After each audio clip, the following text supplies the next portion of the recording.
public capex only makes up 25% of the entire investment pie. At some point, you really need the 75%, which is the private sector, to come back in.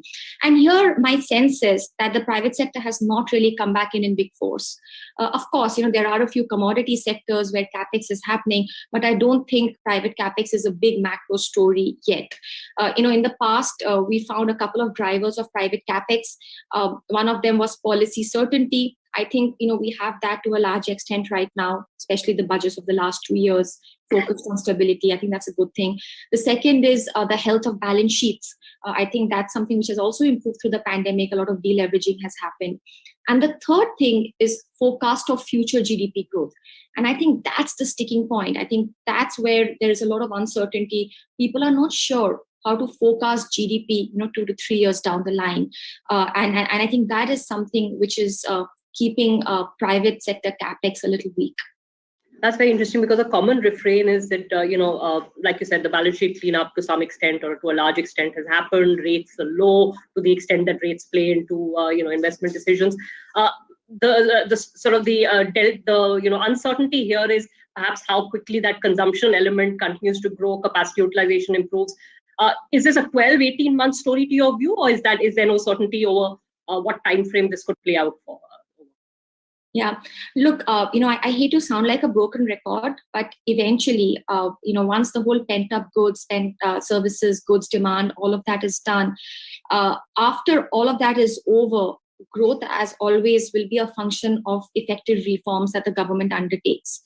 We are a country that has been producing below our production possibility frontier for a long time. In fact, you can argue for many decades. We need some important reforms to happen for us to go back into the production possibility frontier. And I think eventually that's going to be the big driver of GDP growth, 3 to 5 years down the line. Now, what is encouraging there is that through the pandemic, it seems that the government has tried to pursue reforms. They didn't put a pause button on reforms, which, it could have done. It was at the end of the day a huge crisis in the economy. And I think there are 3 reforms that I'm watching carefully. One is how the entire asset monetization plays out. I think that's a very important fiscal reform. It will enable the government to do a lot of capex going ahead, which is important to crowd in private investment.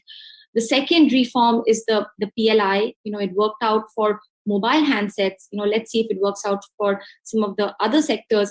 And the third is, financial sector reforms, the combination of the bad bank, the insolvency and bankruptcy code now running. Let's see how effective these are.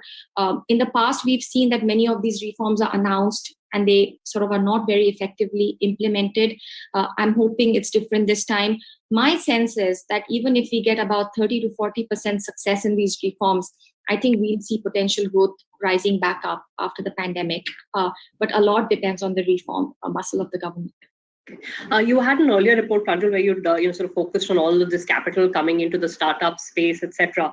A little bit of a bright spark there, but in the aggregate, perhaps not as significant as some of the other factors we've spoken about. Yeah, so look, I think digital startups, tech startups are a good thing.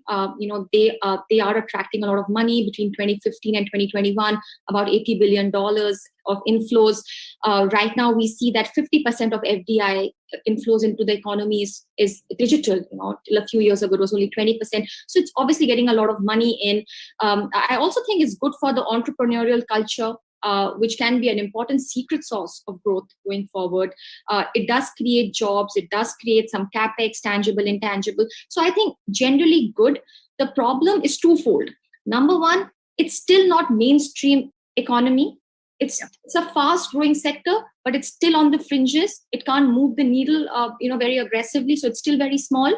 And number two, a slightly different point, is that eventually the digital economy will reach its potential if the physical economy also rises. Because think of a standard e-commerce company. They sell products that the manufacturing sector will produce. They use the same, roads, ports, railways to transport these goods, that they sell. So if at some point, if manufacturing and investment doesn't rise in tandem, then the digital economy will face constraints of growth. Of course, it's not today, but, down the line, that could become an important constraint for the digital economy.